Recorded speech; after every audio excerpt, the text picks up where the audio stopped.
दुख आने पर सियोर वाला महाराज तुम्हारे पास नहीं होगा, तुम्हें खुद घर से निकलकर शंकर के मंदिर तक जाना पड़ेगा, तब दुख कटेगा।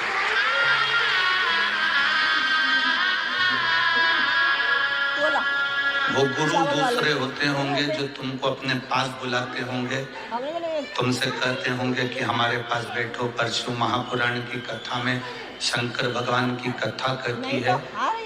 देवी जी के मंदिर में बैठने की जगह होती है, राम जी के मंदिर में बैठने की जगह होती है, दत्त के मंदिर में बैठने की जगह होती है, दुनिया के सारे मंदिरों में बैठने की जगह होती है, पर शंकर के मंदिर में बैठने की जगह नहीं होती।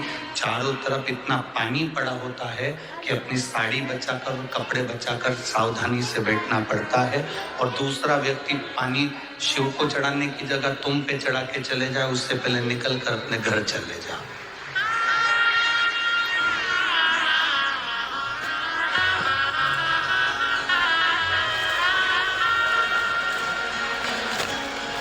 त्र्यंबकेश्वर गए थे कल, तो सुबह सुबह जल्दी जल्दी पहुंच गए। माताएं लोटा भर के जल चढ़ाने त्र्यंबक बाबा को जा रही होंगी।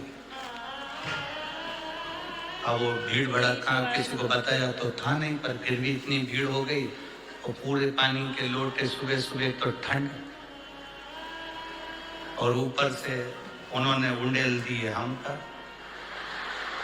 और कोई इधर से धक्का मारे, कोई इधर से धक्का मारे, और पानी पूरा ऊपर। शिव का मंदिर एक ऐसा मंदिर होता है जहां बैठने की भी जगह नहीं होती, क्योंकि शंकर कहते हैं मेरे पास बैठकर तुम अपना समय बर्बाद मत करो। जैसे मैं तब साधना में लगा हूं, भगवान के भजन में लगा हूं, अपने घर जाकर तुम भी भगवान की भक्ति में लग जाओ, भजन में।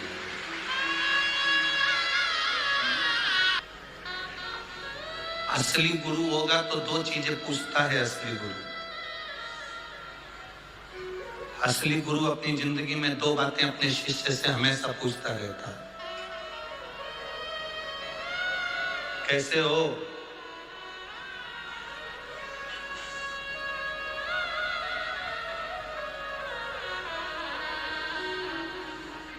फिर वो कहेगा गुरुजी थोड़ा सा जीवन में कष्ट चल रहा है, तो गुरु फिर दूसरी बार कहेगा मंदिर जाना चालू करा? नहीं।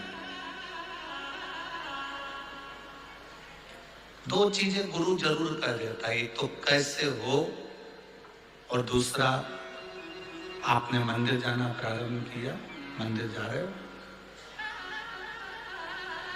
भगवान की शरणागति की ओर आगे बढ़े कि नहीं बढ़े।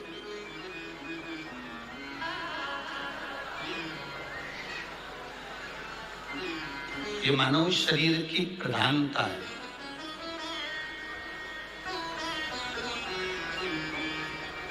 आपको और हमको जो मनुष्य का शरीर मिला है, इसको हम व्यर्थ ना गंवाएं, कहीं इधर उधर जाकर समय बर्बाद ना किया जाए। शिव जी को जल चढ़ाना चाहिए, कोई कहता है शिव जी को जल नहीं चढ़ाना चाहिए,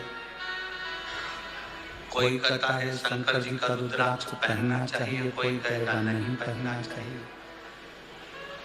कोई कहेगा बेलपत्र चढ़ाना चाहिए, कोई कहेगा नहीं चढ़ाना चाहिए, कोई कहेगा बेलपत्र खाना चाहिए, कोई कहेगा नहीं खाना चाहिए, कोई कहेगा शिव जी पे चढ़ा हुआ प्रसाद खाना चाहिए, कोई कहेगा नहीं खाना चाहिए।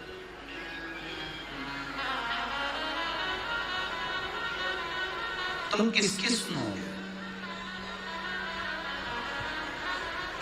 बहुत सारे संसार में लोग आते जाएंगे, तुमको नया नया ज्ञान देते जाएंगे, तुम भटकते जाओ। दुनिया के लोग चाहते हैं कि तुम अगर कोई सतमार्ग पर चल रहे हो, सत जगह पर चल रहे हो, अच्छी जगह पर चल रहे हो, अच्छे मार्ग की ओर चल रहे हो, तो तुम उस मार्ग से हटो।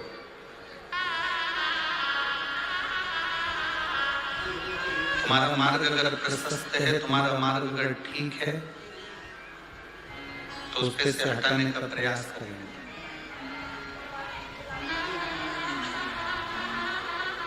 हम दुनिया के लोगों से एक ही बात करना चाहते हैं। जब आप गूगल को सर्च करते हैं, यूट्यूब चैनल पर जाते हैं या मोबाइल पर जाते हैं और सर्च करते हैं, तो उसमें बहुत सारी बात विवाद चलती रहती है।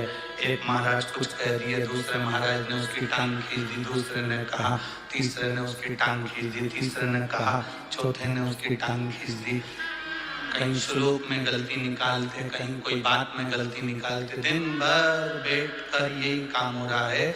हम केवल इतना सा निवेदन करेंगे, झगड़ा करने के लिए बहुत सारी जगह है। झगड़ा दुनिया में सब जगह जाकर करो, पर धर्म में झगड़ा कभी मत करो। सनातन धर्म को मजबूत रखना है तो बस जगाओ सनातनियों को। सनातन धर्म को जितना मजबूत करना है, सनातनियों को जगाना पड़ेगा। अगर सनातनी नहीं जागेंगे तो आने वाले समय में आप किसी गांव में, नगर में, शहर में बैठकर भगवान का भजन नहीं कर पाओगे। सनातनी नहीं जागेंगे तो आप इतनी लाखों की संख्या में पहुंचकर कहीं कथा नहीं सुन पाओगे। शिव कथा कर रही है, अपने समय का सदुपयोग करो।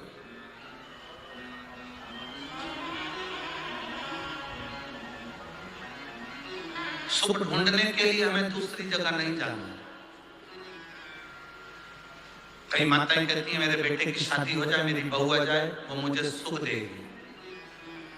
जिनकी आ गई उनसे पूछ लो कितना दे रही है। फिर किसी ने कहा बस मेरे घर में एक बेटा हो जाए मुझे सुख देगा। जिनके घर में बेटे हैं उनसे पूछो कितना सुख दे रहे हैं। सवेरे कुत्ते की चेन पकड़कर कुत्ता घुमाते हैं, पर माँ बाप को नहीं घुमाते हैं। इस सुख की कल्पना ही क्यों कर रहे? बहू सुख देगी, बेटा सुख देगा, पैसा सुख देगा, गाड़ी सुख देगी, बंगला सुख देगा, पड़ोसी, नातेदार, रिश्तेदार सुख देंगे।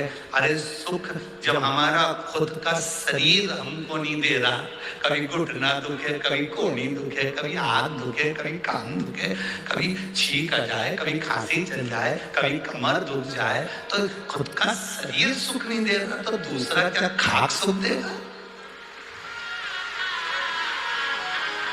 अपना शरीर अपने को सुख नहीं दे रहा है, तुम लोगों का शरीर दे रहा हो तो बात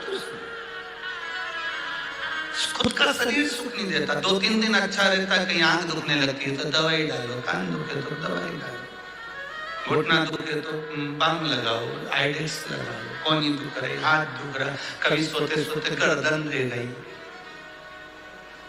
एक हमारे आश्रम में भी है, कुबेरेश्वर धाम पर एक भैया ऐसा ही, उसका 3-4 दिन में गर्दन रह जाती, 8 दिन तक ठीक ही नहीं होती, टेढ़ा ही चलता।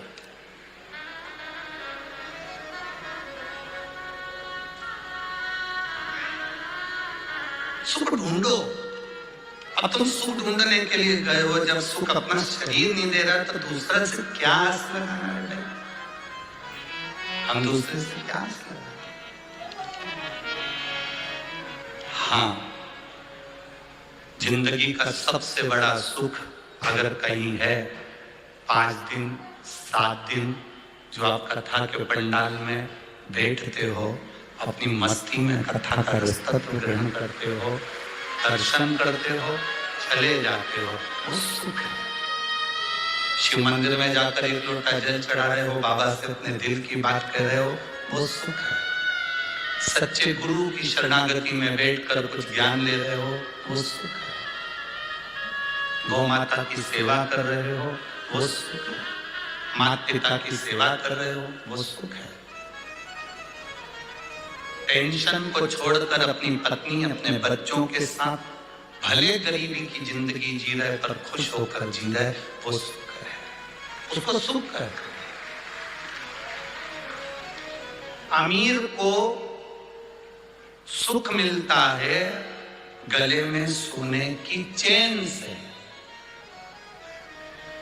काय से सुख मिल रहा है? जम के बोलो जरा, गले में सोने की चैन से, और गरीब को सुख मिलता है आराम से गद्दे पे सोने से।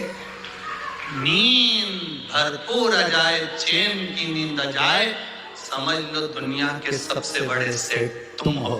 4 गोली खाकर सोना पड़ रहा है तो भिखारी से बदतर।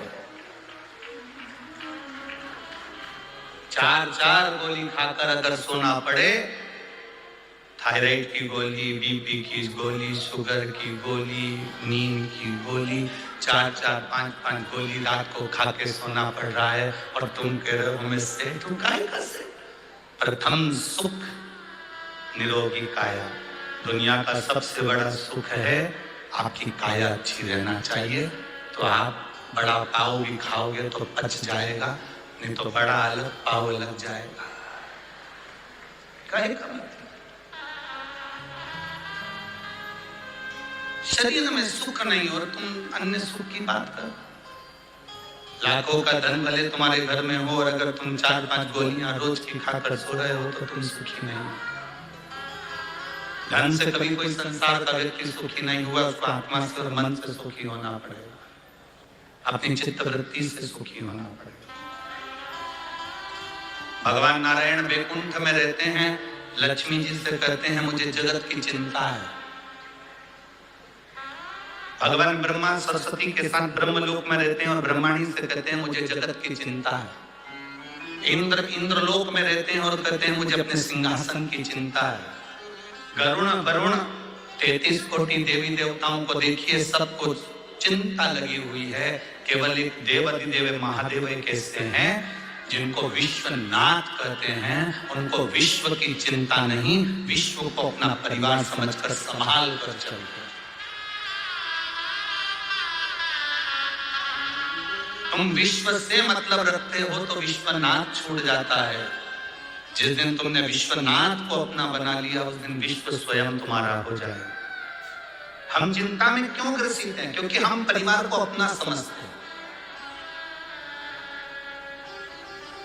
हम चिंता में क्यों ग्रसित हैं? क्योंकि बेटे को हमने अपना समझा, बेटी को हमने अपना समझा, रिश्तेदारों को हमने अपना समझा। माता सीता एक तिनके को भी अगर उखाड़ कर रावण के सामने करती है तो ये सोचती है कि मेरा भाई है। हम शंकर भगवान के दरवाजे पर जब भी जाएं, हम शिव के द्वार पर जब भी जाएं, हम भगवान की चौखट पर जब भी जाएं, तब हमारी चित्त वृत्ति में ये रहना चाहिए, भगवान देवाधिदेव महादेव के सामने पहुंचते से तुम्हारे भीतर ये होना चाहिए कि तुम किसी दूसरे के पास जल चढ़ाने नहीं आए हो, अपने पिता से अपने मन की बात कहने के लिए शंकर की चौखट पर आए। शिव की चौखट पर हम अपने दिल की बात कहने के लिए, अपने मन की बात कहने के लिए, हम किसी दूसरे से कहने नहीं आए।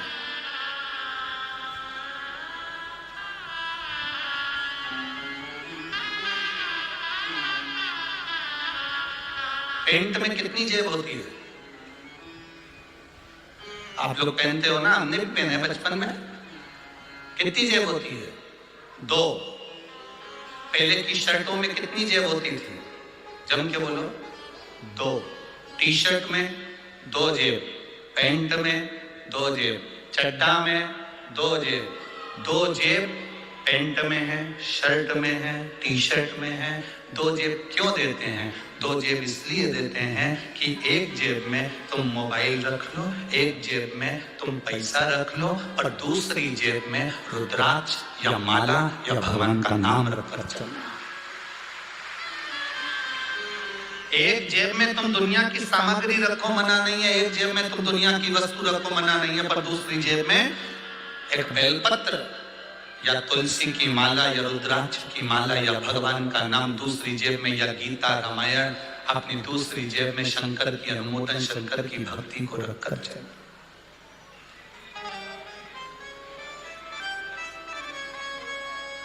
एक कर्म की जेब है तो दूसरी धर्म की जेब। दोनों का बैलेंस बराबर बनाकर चलो। कर्म करो, परिवार संभालो, नाते रिश्तों के बीच में रहो, कुटुंब कबीले के बीच में रहो, सबके साथ रहो, पूरे परिवार को संभाल कर चलो। पर उसके साथ में धर्म को भी साथ लेकर चलो, बच्चों में संस्कार देते चलो, भगवान की भक्ति प्रदान करते चलो।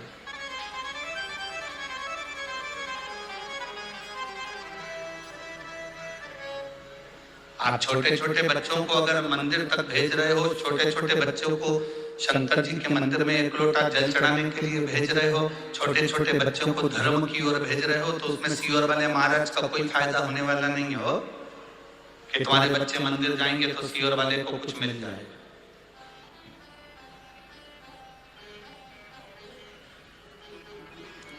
सीहोर वाले महाराज ने तो एक बात कही कि अपने पड़ोस के मंदिर में जाओ। बोलो बोला कि नहीं बोला बार बार कि अपने पास के मंदिर में जाओ, अपने नजदीक के मंदिर में जाओ। अगर तुम कुछ चढ़ाओगे भी तो मंदिर को मिलेगा, उसमें सीहोर वाले महाराज का लाभ नहीं। तुम्हारा बच्चा मंदिर तक जा रहा है तो उसमें सीहोर वाले महाराज का लाभ नहीं है, सीहोर वाले महाराज का फायदा नहीं है। तुम्हारे बच्चे अगर मंदिर तक जा रहे हैं, एक लोटा जल चढ़ा रहे हैं, तो उसमें तुम अपने बच्चों को संस्कार दे रहे हो और उनको बलवान बना रहे हो कि कभी हम नहीं भी रहे तो तेरा पिता ये देवाधिदेव महादेव, तेरी माता ये माता पार्वती तेरा साथ देने के लिए है। व्यवस्था करते हो कि नहीं करते हो अपनी अपनी? जब तुम्हारा जाने का समय होता है उससे पहले प्रॉपर्टी देते हो बच्चों को। बोलो देते हो कि नहीं देते हो? अरे बोलो तो जम के। देते हो ना? सोना बच्चों को देते हो, प्रॉपर्टी बच्चों को देते हो, जमीन बच्चों को देते हो, जायदाद बच्चों को देते हो, जमीन घर बंगला सब बच्चों को देते हो। तो एक चीज बच्चों को और दो, उसको अच्छा संस्कार देने का प्रयास करो जिससे हमारा धर्म भी बचे और सनातन धर्म की।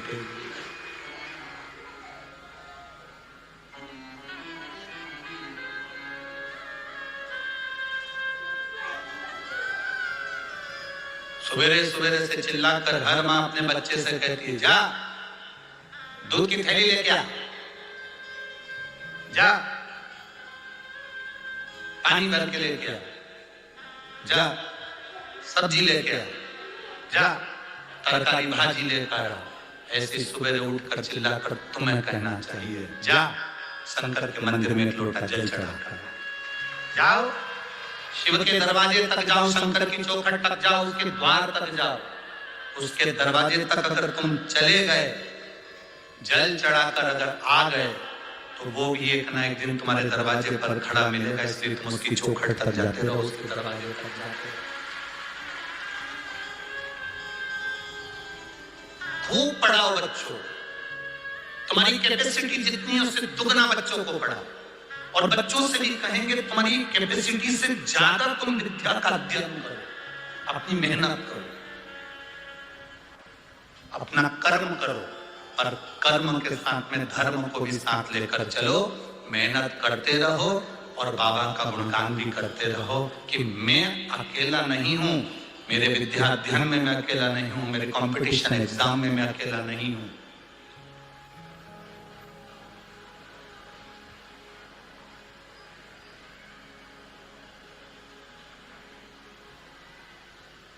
अभी कोटा राजस्थान में बहुत सारी कोचिंग है, आप लोगों को मालूम होगा। किस किस को मालूम है? हाथ उठा जरा। ठीक, कोटा राजस्थान में बहुत सारी कोचिंग है, बहुत सारी कोचिंग क्लासेस हैं। बच्चे वहां कोचिंग करने के लिए जाते हैं और बच्चे जब वहां कोचिंग करने के लिए जाते हैं, बहुत सारे बच्चे, उसमें से कई बच्चे ऐसे हैं जो कंपटीशन एग्जाम या कोई टेस्ट में या कोई परीक्षा में पास नहीं हो पाते तो हार जाते हैं और मर जाते हैं, सुसाइड कर लेते हैं।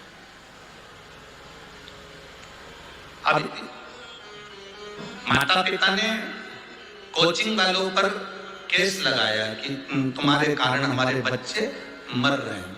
पर सही मायने में देखा जाए तो बच्चे के ऊपर प्रेशर जितना टीचर का नहीं होता, उससे ज्यादा प्रेशर घर वालों का होता है कि पढ़ना पड़ेगा, करना पड़ेगा, ये करना पड़ेगा, इतना कर कर आना पड़ेगा और तुझे इस एग्जाम में पास होना पड़ेगा। बच्चे को इतना प्रेशर दे दिया, इतना प्रेशर दे दिया कि कि बच्चा सोचता है कि अब मैं घर कैसे जाऊं, वापिस कैसे जाऊं, मेरा रिजल्ट अगर बिगड़ गया तो मैं घर कैसे जाऊं, तो बच्चा अपना प्राण त्याग दे।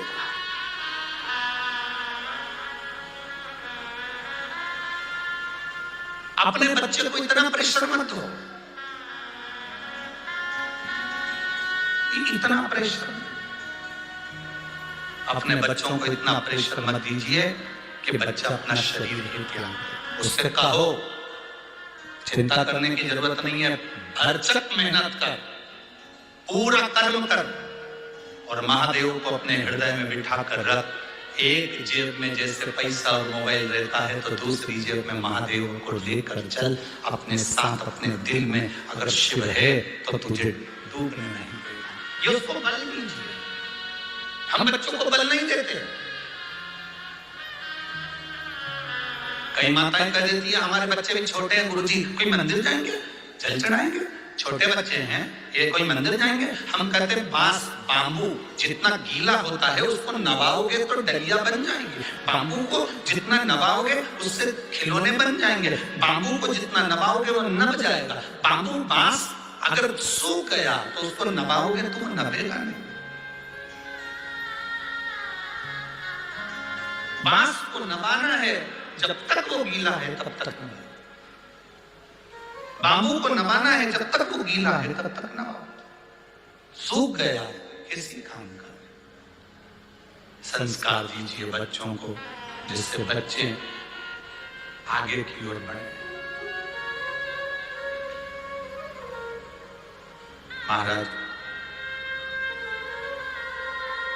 संत सज्जन और सती, आप भी बोलिए कितने? सज्जन और सती, ये तीन ऐसे होते हैं। एक संत, दूसरा सज्जन पुरुष जिसके हृदय में कोई कपट नहीं, कोई छल नहीं, कोई बेईमानी नहीं, कोई प्रपंच नहीं, सज्जन। और तीसरे नंबर पर है सती, पतिव्रता धर्म को पालन करने वाली एक स्त्री जो पति को परमेश्वर मानकर चलती। मांग कौन भरता है? जम के बोलो जरा, मांग कौन भरता है? भाई मांग भरता कौन है? पति। पहली बार मांग किसने भरी? पति ने। क्यों भरी? और वहां पर बैठे हुए पंडित जी जो तुम्हारी शादी करा रहे थे, ब्याह करा रहे थे, उनसे पूछना था कि ये मांग में सिंदूर पति भर रहा है, इसका मतलब क्या होता है?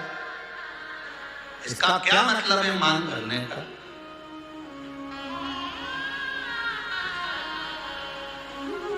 क्या मतलब इसका?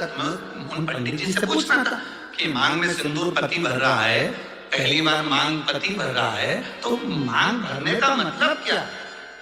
मांग कौन भरता है? पति। एक स्त्री, एक नारी चाहे कितनी भी नौकरी कर ले, दुनिया भर में कितना भी व्यापार कर ले, कितना भी काम कर ले, कितनी भी कमाई कर कर जाए, पर उसकी मांग की पूर्ति तो उसका पति ही करता है। वो पहले दिन से आखिरी तक करता है।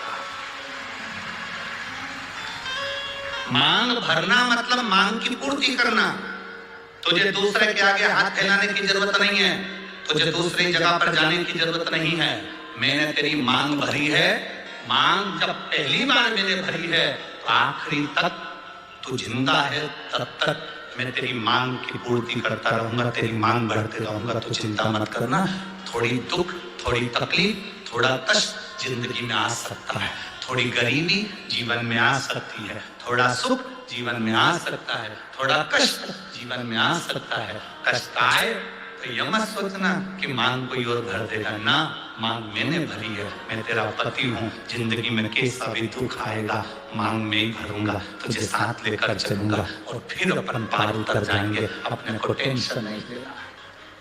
मांग भरने वाला पति है, मांग पूरी करने वाला पति है। आप कितना भी व्यर्थ विचार करते में पड़ जाओ।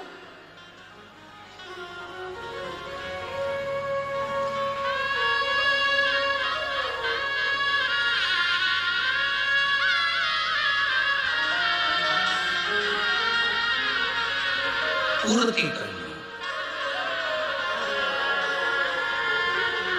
जब हम जन्म लेते हैं हमको नहीं मालूम रहता कि हमारे माता पिता कौन। जन्म लेने वाला बच्चा जन्म लेता है, बाद में उसको माता पिता का पता चलता है, पहले नहीं पता चलता।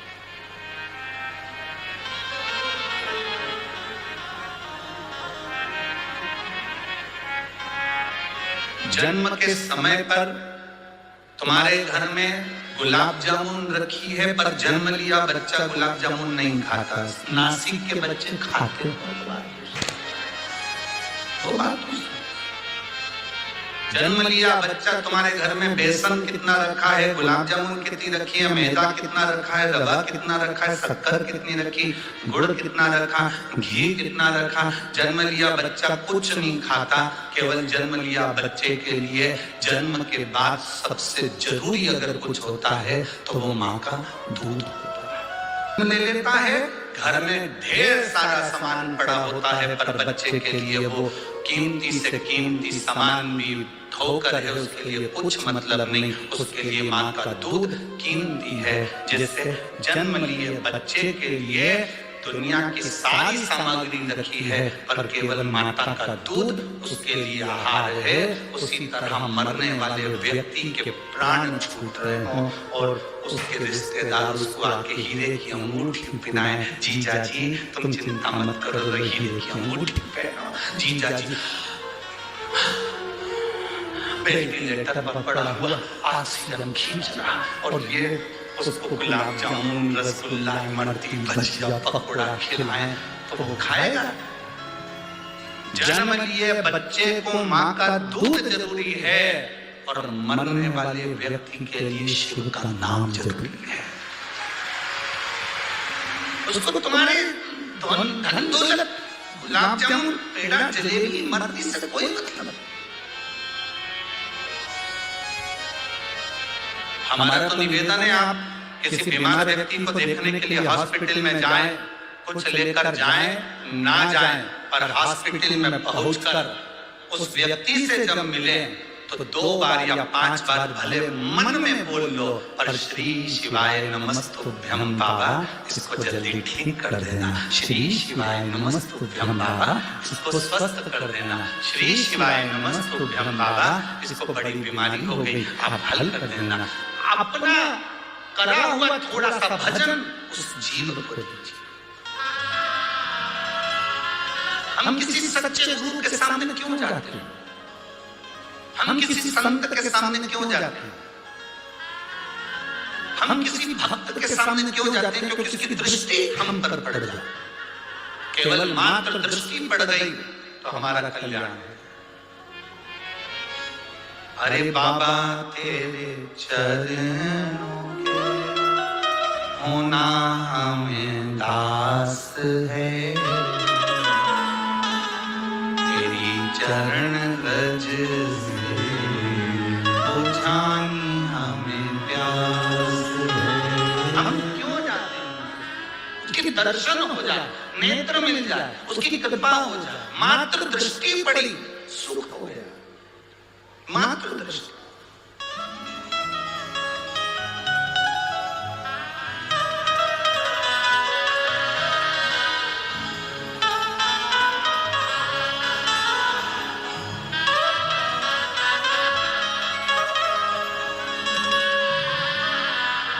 केवल दृष्टि मात्र से सुख का भान हो जाता है।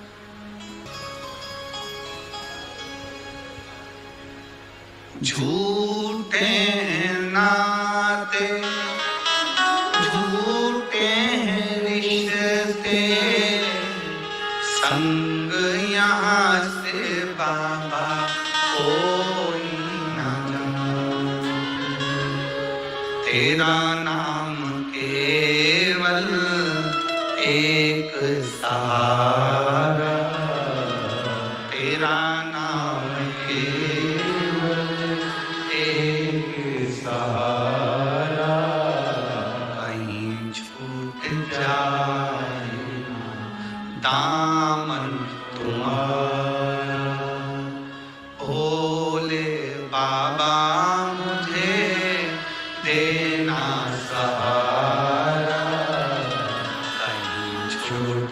जाए ना दामन तुम्हारा। हे बाबा, बस तुम्हारा सहारा मेरी जिंदगी में बना रहे। जन्म के समय पर ढेरों सामान घर में होगा, पर माता का दूध जरूरी है। मरते समय लाखों की प्रॉपर्टी तुम्हारी होगी, घर में गाड़ी बंगला होगा, पर मरते समय भगवान का नाम जरूरी है। बस यही हमारी जिंदगी। बस जन्म के समय पर माता का दूध जरूरी है और मरने पर भगवान का नाम जरूरी। करोड़ों की कीमत वाला ये शरीर परमात्मा ने दिया है आपको और हमको। सुंदरता पर मत जाना किसी की। सारे राक्षस भगवान नारायण मोहिनी स्वरूप धारण कर आ गए थे, उनकी सुंदरता के पीछे आसक्त हो गए। सावधान इंडिया, सुंदरता के पीछे मत जाना।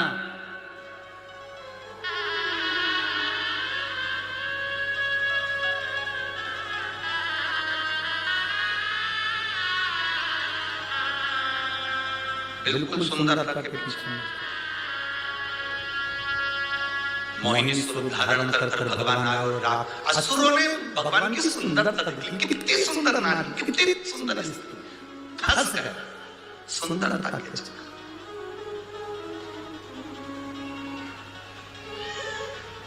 सुंदरता के चक्कर में फंस गए।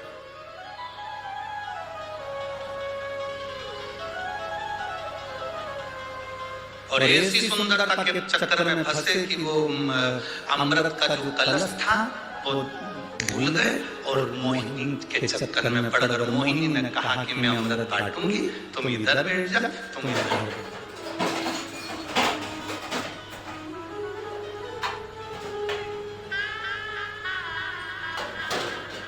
ऐसे तो तुम सब समझदार हो।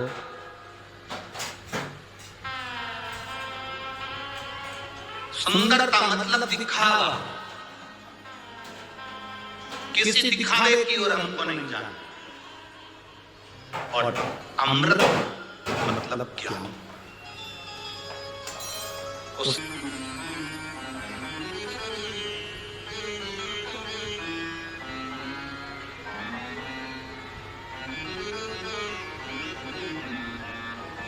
महाराज, आज इस व्यासपीठ से एक बात जरूर महाराष्ट्र के लिए कहना चाहूंगा। महाराष्ट्र की धरा के लिए कहना चाहूंगा कि इस धरा पर कुछ समय बाला साहब ठाकरे को और रहना था, तो ये महाराष्ट्र प्रथम आनंद में पहुंचा। संत साधु सन्यासी तपस्वी साधक का एक आनंद, रसतत्व की प्राप्ति, जीवन का एक सुख, भगवत भजन का एक सुख, हमारे जीवन का एक आनंद। क्यों भटक रहे? हम सुंदरता की ओर आकर्षित ना हो, हम किसी की बॉडी शॉडी को देखकर आकर्षित ना हो। भगवान से प्रार्थना करना, भगवान मेरा विवाह मेरी बेटियों से निवेदन है, तुम भगवान से प्रार्थना करना मेरा विवाह जहां हो मेरे माता पिता की मर्जी से हो और संस्कार घर में मेरा विवाह, संस्कार सनातन धर्म में मेरा विवाह हो। मैं जिस धर्म की हूँ, मैं शंकर को जल चढ़ाती हूँ, शिव को एक लोटा पानी चढ़ाती हूँ। मेरा पति भी ऐसा मिलना चाहिए जो शंकर के मंदिर तक मुझे लेकर जाए, मुझे छोड़कर आए, दर्शन करा कर लाए, गोमती गोदावरी का स्नान कराते लाए। मेरा पति भी मुझे ऐसा तो श्रेष्ठ था। धर्म की ज्ञान को हमें लेना है। कई बहुएं दिखने की घनी सुंदर हो और मालूम पड़े 24 घंटा मुंडा से मेंढक झड़े।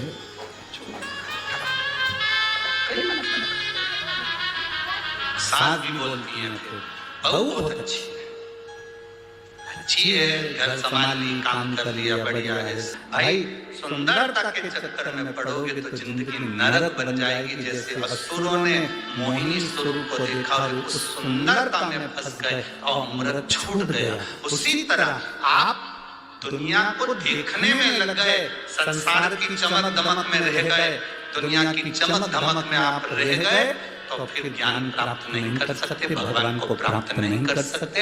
ये चमक ये दमक फूलवन में महक, सब कुछ सरकार तुम्हीं से है। हम परमात्मा को प्राप्त करने का प्रयास करें।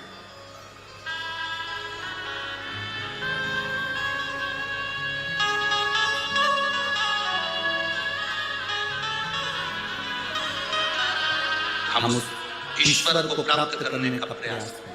तारकासुर असुर था, राक्षस था। तारकासुर का अंत षडानंद कार्तिकेय के द्वारा होना था। असुर है, राक्षस है, वर मांगा था उसने, अगर मरूंगा पहले तो मुझे अमर कर दो, तो ब्रह्मा जी ने कहा अमर तो नहीं हो सकते, तो फिर वर दीजिए। क्या वर? मरूं तो शंकर भगवान के पुत्र के द्वारा। अच्छा, एक एक राक्षस को देख लो तुम, इनकी डिमांड बड़ी सुंदर थी। जितने जितने राक्षस थे इनकी डिमांड बड़ी सुंदर थी। अपन यहीं से उठाओ ना, पंचवटी से। रावण की बहन आई थी, आते से राम जी से कह रही थी, तुम सम पुरुष नमो सम नारी। तुम्हारे जैसा पुरुष नहीं हो सकता, मेरे जैसी नारी नहीं हो सकती। लक्ष्मण जी मुंडी घुमा के देखे, ऐसी कौन सी हीरोइन आई, ऐसी कौन है? तुम सम पुरुष नमो सम नारी। लक्ष्मण जी ने देखा,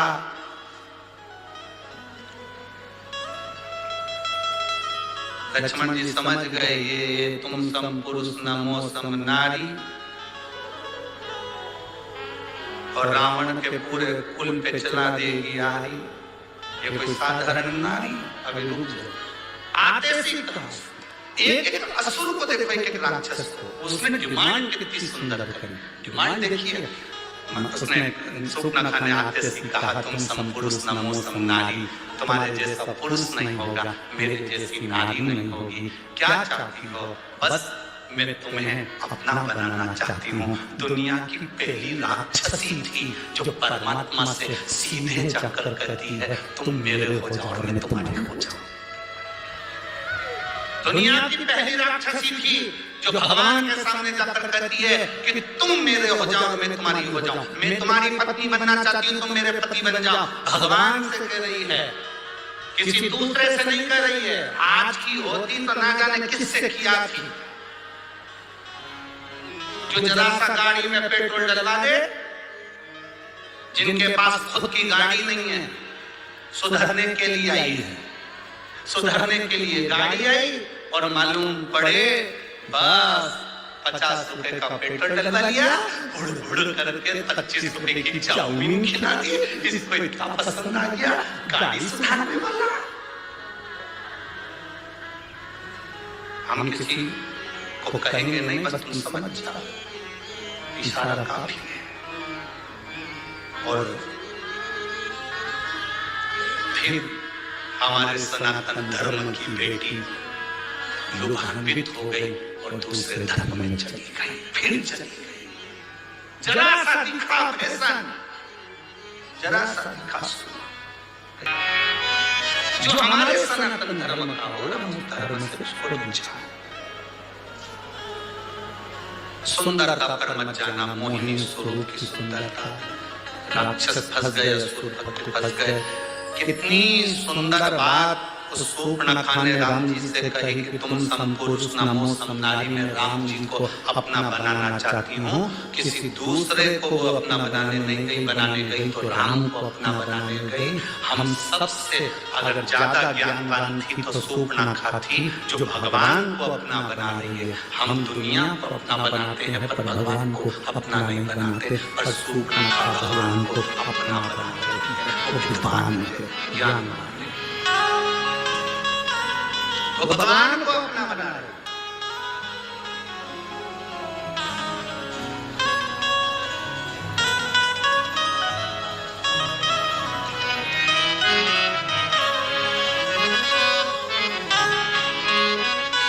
उसके बराबर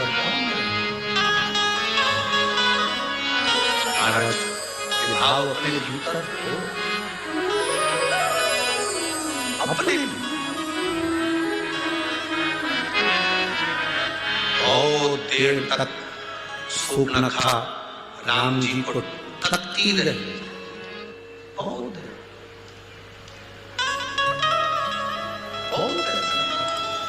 तो कहे ना जरा देर ठहरो राम, ओ जरा देर ठहरो राम, तमन्ना अभी हमने जी भर के देखा नहीं है। सूर्पनखा राम जी को देख रही, राम जी सूर्पनखा की ओर निगाह कर देखे, राक्षसी है, एक असुरी है, राक्षस प्रवृत्ति है और मुझे अपना बनाना चाहती है। जब एक राक्षस परमात्मा को अपना बनाने की बात करता है, एक एक राक्षसों की डिमांड देखिए। तारकासुर मांग रहे हैं कि शंकर के पुत्र द्वारा मेरे प्राण छूटे। क्या चाहते हैं? शिव जी शादी करें, उनके बच्चे हों। ये तारकासुर जैसा असुर चाहता है। क्या मांगा? कंस ने देवकी का स्तंभ पुत्र मृत्यु का कारण बना।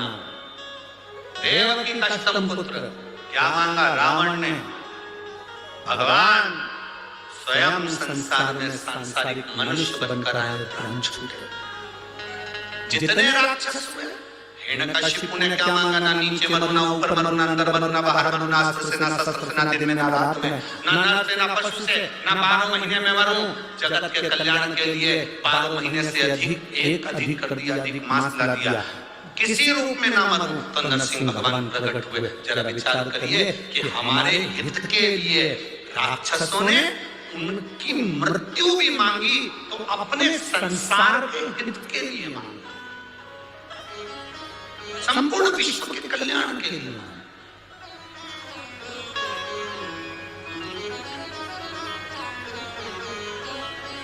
और हम क्या मांगते हैं? हम भगवान कृपा करना, घर देना, बंगला देना, जमीन देना, जायदाद देना। भगवान मेरी बेटी को पास कर देना, मेरे बेटे को ये कर देना, मेरी बहू को चोरा चोरी दे देना, ऐसा कर देना। हमने आज तक भगवान के मंदिर में जाकर ये नहीं कहा, बोले बाबा चलो। हमने आज तक बाबा के मंदिर में जाकर ये नहीं कहा, बाबा बहुत दिन से बैठे हो, त्र्यंबकेश्वर बाबा तुम यहाँ बहुत दिन से बैठे हो, कपालेश्वर बाबा बहुत दिन से बैठे हो, तुम्हारा मन नहीं करता घूमने जाने का? चलो अब की बार मैं लेकर चलता हूँ तुमको सीहोर, थोड़े दिन वहीं रहेंगे, आनंद करेंगे। चलो हम जितनी जगह दर्शन करने के लिए जाते हैं बाबा के, हम उतनी जगह बाबा को निमंत्रण देकर आते हैं। बाबा बहुत दिन हो गए त्र्यंबक बाबा, कब आ रहे हो? जल्दी आ जाओ। माँ पार्वती जी को साथ लेकर आना, गणेश जी को, रिद्धि सिद्धि को लेकर आना, पूरे खानदान समेत आना, अकेले मत आना। आप आओगे तो आनंद होगा, थोड़ा मालपुआ, रबड़ी, पूड़ी सब बनेगा, सब खाएंगे। और जब तक बाबा नहीं आता तो कौन सी पूड़ी मालपुआ बनता है? वो आता है तो बनता है, वो कृपा करता है तो घर में पकवान बनता है, वो कृपा करता है तो आतिशबाजी होती है, वो कृपा करता है तो जमीन जायदाद ली जाती है, वो कृपा करता है तो घर में बहू बेटे आते हैं, वो कृपा करता है तो बेटी दामाद आते हैं, वो कृपा करता है तो पोता पोती नाती पंती होते हैं, वो करुणा करता है, वो आता है तो खुशियां। यहाँ पर भी आप कथा में आए हो ना, जितने लोग कथा श्रवण करने के लिए आए हो, बाबा से कहकर जाना आज प्रदोष बाबा का भारी कितना, हम तो फिर कहेंगे नासिक वालों तुमने जाने कितने कितनी गोदावरी की डुबकी लगाई होगी है, सारा पुण्य इकट्ठा करके बैठे होगे और कथा का आनंद ले रहे हो। जरा विचार करो, दामोदर मास, कार्तिक का महीना और सुंदर पचवीगन का समय, देव दीपावली कथा, इधर एकादशी बीच में पड़ गई, आंवला नवमी पड़ गई और मानूम पड़ गए, प्रदोष पड़ गए, सारी तिथि भी अच्छे से अच्छी ले ली तुमने, कथा का भी तत्व तुम ग्रहण कर रहे हो। और बाबा से प्रार्थना तुम कहकर जाना, बाबा मेरी झोली में इतना धन देना, इतनी संपदा देना, मैं भी जिंदगी में एक बार शिव महापुराण की कथा करवाऊं, आप मेरे गांव आओ, आप मेरे नगर आओ, आप मेरे गांव आओ, आप मेरे खेड़े में आओ। बाबा आना पड़ेगा कुबेरेश्वर महादेव, आना पड़ेगा कुबेर भंडारी तेरे को, आना पड़ेगा, तू मुझे खजाना लुटाने के लिए वहां पहुंचे।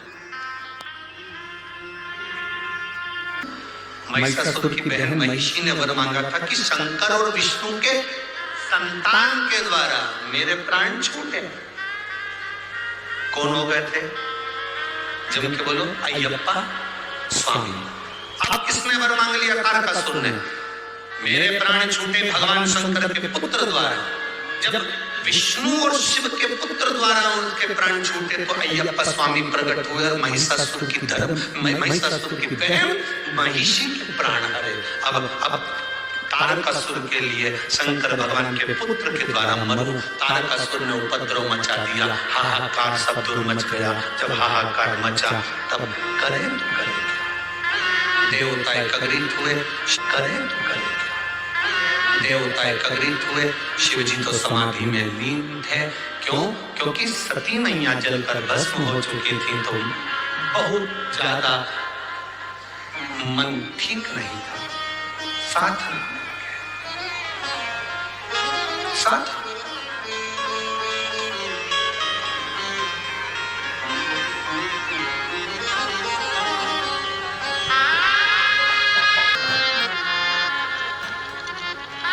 किसी सदगुरु की अगर कोई निंदा करे, कोई संत की कोई निंदा करे, कोई भगवत प्रेमी शंकर का कोई भक्त हो और उसकी कोई निंदा करे, तो उस समय पर अपने कानों को बंद कर दो, रुक के चल दो।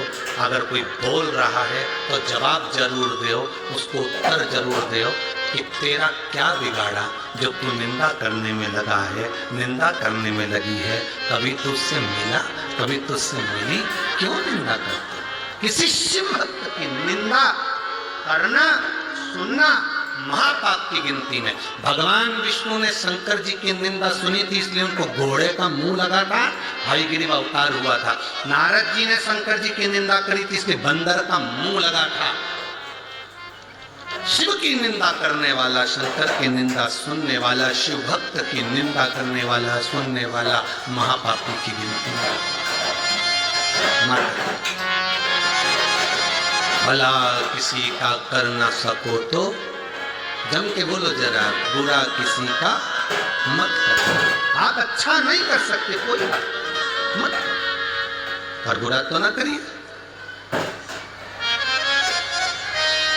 अरे तुम क्या जानते हो? हम तो उनको अच्छे से पहचानते हैं, बहुत बेकार व्यक्ति। अच्छा, तेरे साथ क्या बेकार करा वो बताओ? बहुत बेकार व्यक्ति।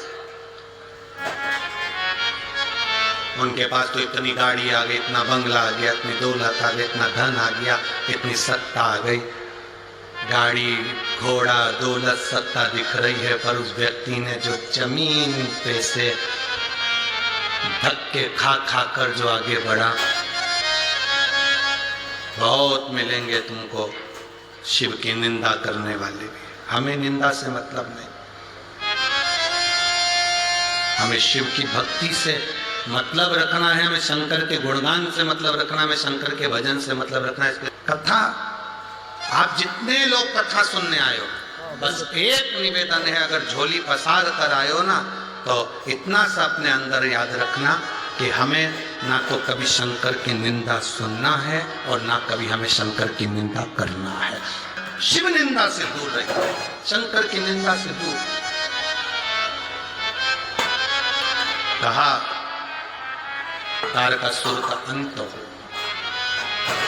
तब स्वयं भगवान शंकर का विवाह जगतजननी मां पार्वती से कराया गया और पुत्र की प्राप्ति हुई, जिसका नाम शरणानंद कार्तिकेय था।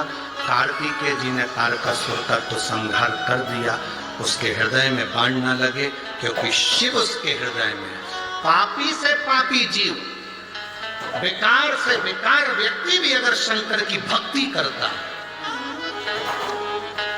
शिव की भक्ति करता, खाली नहीं जाता। आज इस व्यासपीठ से एक बात कहना चाहेंगे, कोई देर से बनता है, कोई जल्दी से बनता है। महादेव को जल चढ़ाने वाला एक दिन सेठ जरूर बनता है। बोल बम का नारा है। शंकर को जल चढ़ाने वाला, शिवलिंग पर जल चढ़ाने वाला एक ना एक दिन सेठ बनेगा, पक्का है, निश्चित है। कोई कहता है गुरुजी ये शिव महापुराण की कथा बहुत महंगी होती है, कितना महंगा टेंट लगता है, कितनी महंगी व्यवस्थाएं होती हैं, लोगों के भोजन की व्यवस्था करना पड़ती है, लाइट की व्यवस्था, साउंड की व्यवस्था, टेंट की व्यवस्था, जनरेटर की व्यवस्था, सारी व्यवस्थाएं करना पड़ती है। कितनी महंगी होती होगी, कितने लाखों में जाती होगी, कितनी करोड़ों में जाती होगी। हमारा भी मन होता है कि हम कथा करवाएं। हम इतना कहां से लाएंगे? हम उनसे कहते हैं कर्जा लेकर कभी कथा मत करना, इधर उधर से लेकर कभी कथा मत करना। कहना भोले बाबा से मैंने संकल्प लिया है कथा कराने का, पूरी तुझे करना है, भंडार तुझे लेकर आना है। मैं तो कथा कराना तुझे है, करना तुझे है। हम कौन निमित्त बनकर आनंद? अरे मैंने तेरे ही भरोसे बाबा, तेरे ही भरोसे हवा बिच उड़ती जवानी, बाबा डोर हटो छठीला में कटी जवानी। आप ठेला चलाते हो, पान की दुकान चलाते हो, किराने का काम करते हो, कपड़े का काम करते हो, छोटा सा काम करते हो, नहीं है पैसे। हम आपसे नहीं कहते कि तुम कथा कराओ, पर इतना जरूर कहते हैं कि कथा के पंडाल में जब प्रणाम कर कर जाना तो झोली पसार कर उससे कहकर जाना मन है एक बार कथा कराने का। कराएगा तू, अब मैं तो साधारण हूं, पहले भंडार भरेगा और कथा भी तू कराएगा। थोड़ा देर से बनता है, कोई जल्दी बनता है, कोई लेट बनता है। शंकर को जल चढ़ाने वाला एक दिन सेठ जरूर बनता है। वो देता जरूर, वो खाली नहीं छोड़ता, भरेगा। शिव को मिलने में देरी नहीं है, भरोसा गड़बड़ी हुआ। तारकासुर के तीनों बेटों ने तप करना प्रारंभ करा, तप कर कर बल प्राप्त किया, वर प्राप्त किया। ब्रह्मा जी आए, मांगो क्या चाहिए? हमारे प्राण ना छूटे, हमें अमर कर दो। ब्रह्मा जी ने कहा ये नहीं हो सकता, अमर नहीं हो सकते, मानना तो पड़ेगा।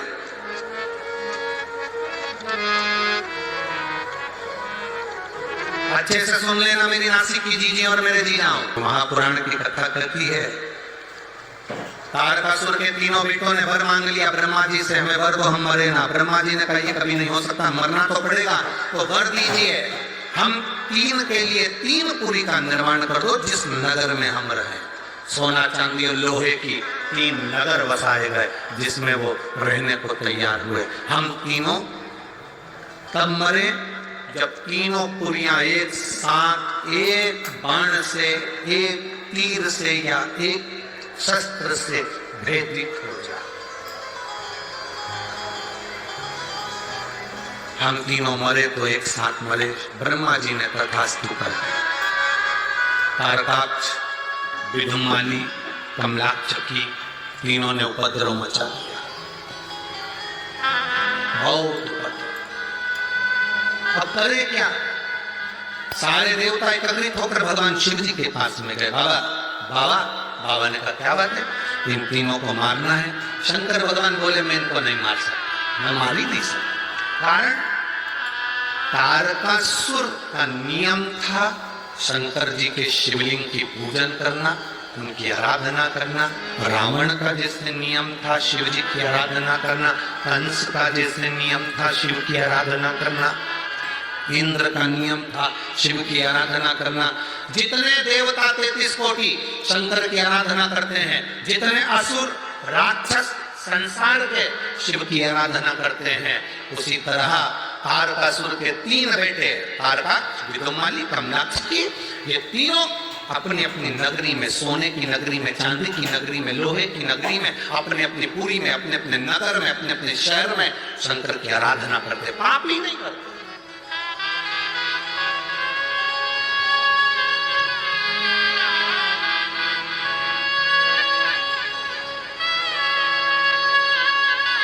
क्या करते हैं तीनों? पुण्य एकत्रित करते हैं, और पुण्य एकत्रित कर बाद में थोड़ा सा पाप करते हैं, फिर पुण्य कमाते हैं। बड़े घबरा से गए। देवताओं ने कहा करे क्या? शंकर भगवान ने कहा जब तक इनके पाप की गठरियां नहीं भराएगी तब तक ये मरने वाले नहीं।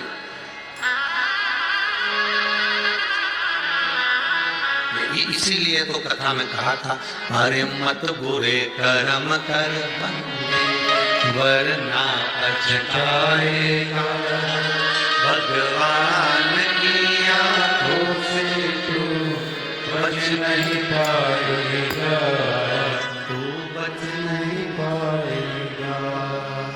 अरे ओ अज्ञानी मत करना, अरे ओ अज्ञानी मत करना, तेरे कर्म का फल भी तू ही पाएगा, जैसा किया तूने तेरे आगे आएगा। मत बुरे कर्म कर बंदे वरना पछताएगा, भगवान की आंखों से तू बच नहीं, तू बच नहीं पाएगा। अपने कर्म करते चलो। इन तीनों ने बेकार कर्म करा ही नहीं तो मारू क्यों? कई लोग कहते हैं शंकर भगवान गुस्सा बहुत करते हैं। शिव जी गुस्सा करते हैं। कई लोग कहते हैं भगवान शंकर क्रोध बहुत करते हैं, रुद्र हैं। भगवान शंकर क्रोध किसको करते हैं? जो गौ माता को त्राण देता, जो माता पिता का आदर ना कर कर उनको अपमान करता। शंकर भगवान क्रोध किस पर करते हैं? एक कन्या पर, छोटी सी बच्ची पर जो गलत दृष्टि से देख रहा हो, पर नारी को, पर स्त्री को जो गलत विचार से देख रहा हो, छू रहा हो, शंकर भगवान फिर उसको छोड़ते नहीं हैं, उसको बर्बाद कर कर ही रखते। पर स्त्री, पर नारी, किसी छोटी सी कन्या के ऊपर गलत दृष्टि करने वाले को मेरा शिव नहीं छोड़ता।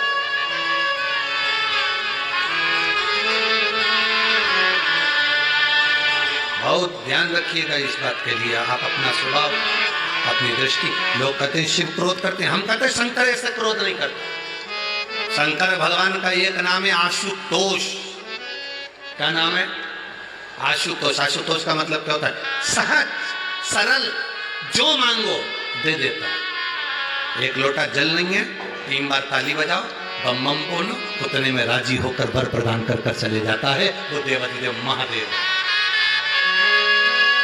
उसका नाम ही आशुतोष है। वो शिव है, वो घड़ी है। भजन कर। अब ब्रह्मा जी ने एक सीख इंद्र को दे दी। इंद्र से कहा, इंद्र तारकासुर के इन 3 बेटों को अगर तुझे मरवाना है, और ये थोड़े समय पाप करते हैं पर पुण्य कर कर सब धो देते हैं, तो अगर इनको मरवाना है तो तू इनसे पाप करवा। अब इसने पाप करवाना क्या प्रारंभ करा कि जहां शंकर जी के प्रति इनके अंदर पाप की उत्पत्ति करा दे। पाप की उत्पत्ति कैसे? तो शिव महापुराण की कथा कहती है।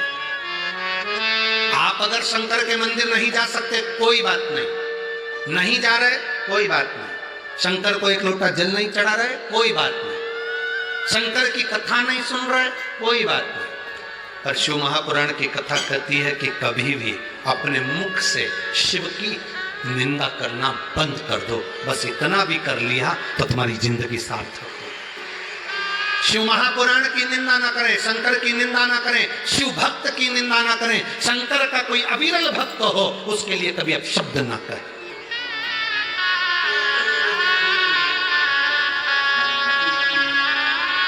कभी तेरे दरबार की बाबा निराली शान तेरी है, तेरे दरबार की बाबा निराली शान तेरी है, तुझे देते नहीं देगा हर झोली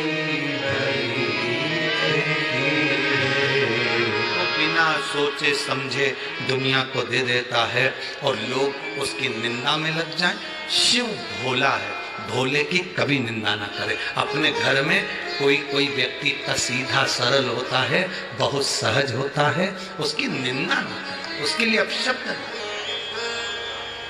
उसके लिए कभी आड़ा टेढ़ा ना करे, कभी ना, सहज रही निंदा। तारकासुर के तीनों बेटों ने जो निंदा करना प्रारंभ करा, जो निंदा, बस शंकर भगवान की निंदा करी, पाप का घड़ा बढ़ते गया, बढ़ते गया, बढ़ते गया। समय आया, भगवान शंकर तीनों को मारना चाहते थे, पर ब्रह्मा जी ने कहा जब तक इन तीनों की पूरी, सोने की पूरी, चांदी की पूरी, लोहे की पूरी, ये तीन पुरियां जो बनी हुई हैं, ये तीन पुरियां अगर एक बाण से छेदित कर दी जाए, एक शस्त्र से छेदित कर दी जाए और ये तीन पुरियां एक साथ भस्म हो जाए, तब जाकर ये तारकासुर के तीन पुत्र बने, तब जाकर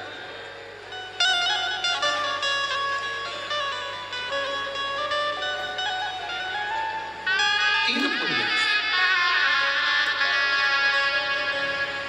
तब समाप्त।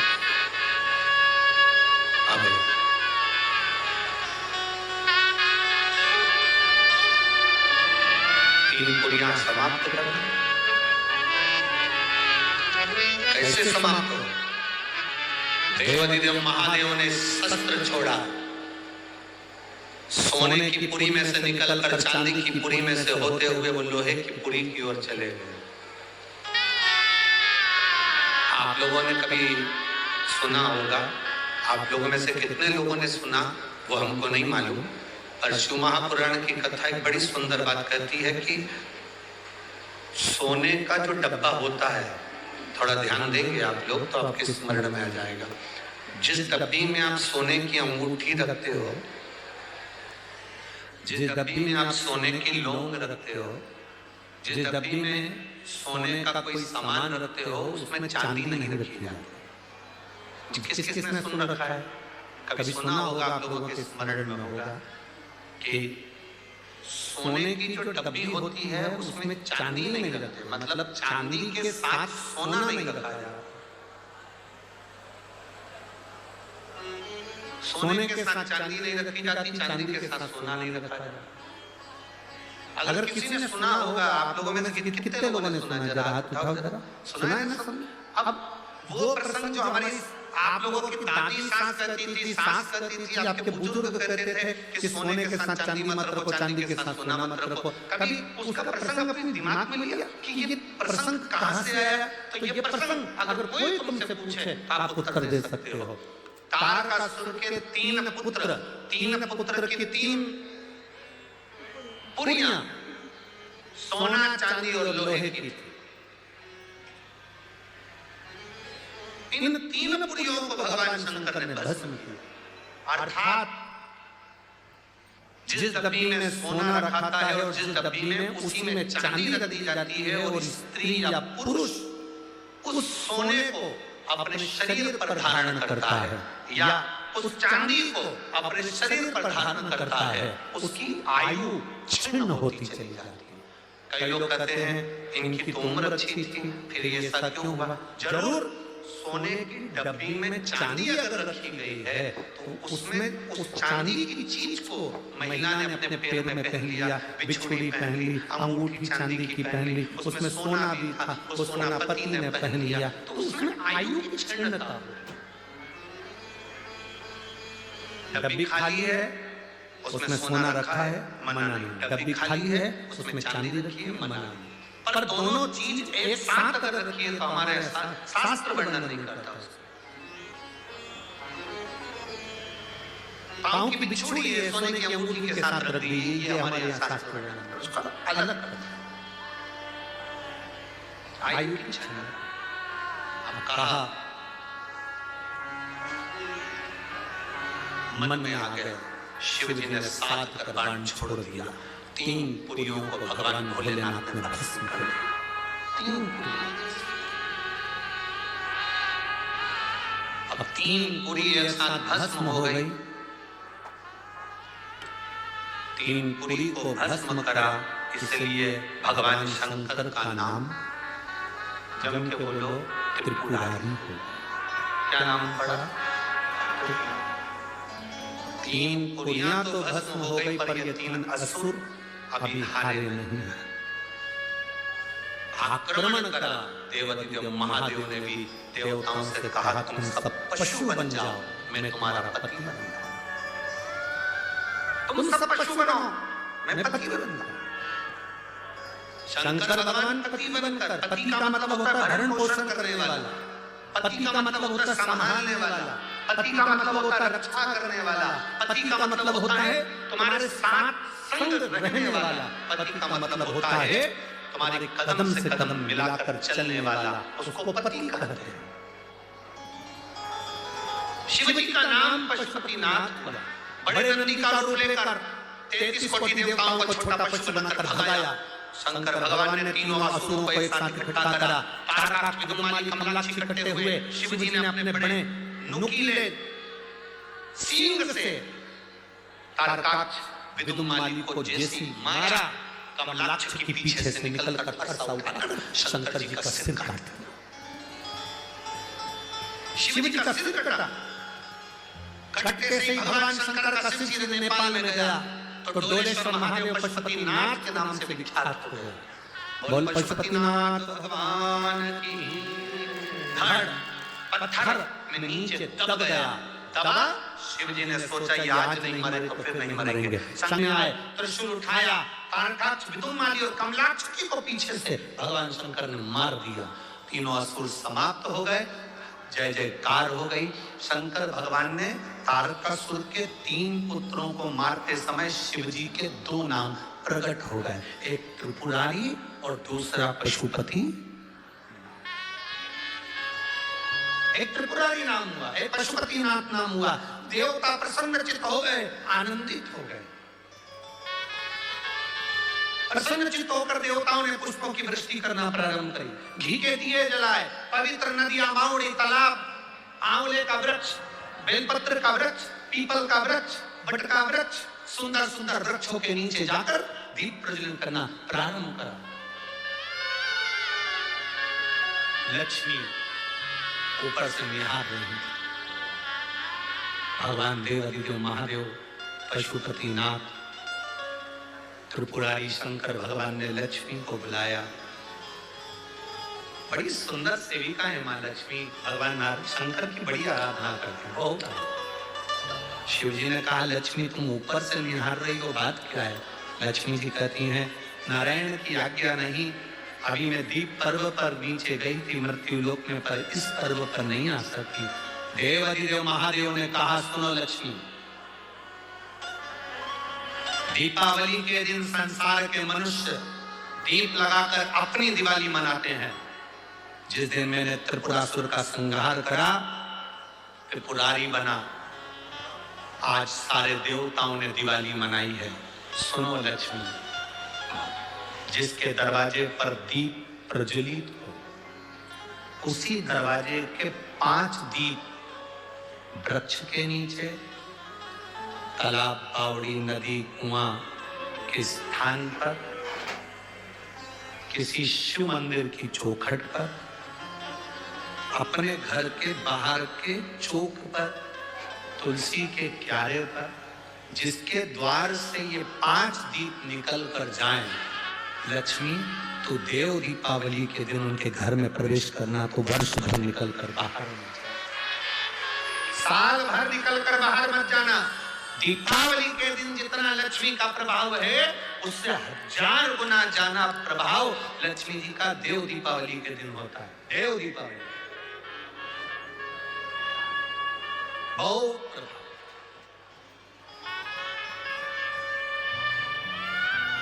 जितना आप कर सकते हो देव दीपावली के दिन प्रयास करो। एक पान के पत्ते पर भी अगर तुमने एक बूंद शहद का भी भोग लगाया लक्ष्मी को तब फल मिलता है। एक फूल के ऊपर भी शहद का भाग लगकर ये शंकर को चढ़ाया तो उसका फल मिलता है। महाराज 7 दीप परिंदे के पास, अंडे के पास, मटके के पास लगाए हैं, 7 पुष्प रखकर उसका भी फल मिलता है। देव दीपावली के दिन पंचदीप का भी फल मिलता है। देव दीपावली कोई साधारण दीपावली है, जीव के कल्याण के लिए भगवान त्रिपुरारी बनकर प्रकट हुए। समय आया, आगे वर्णन आता है। भगवान श्री गणेश जी महाराज का मंगल विवाह रिद्धि सिद्धि के साथ हो रहा है।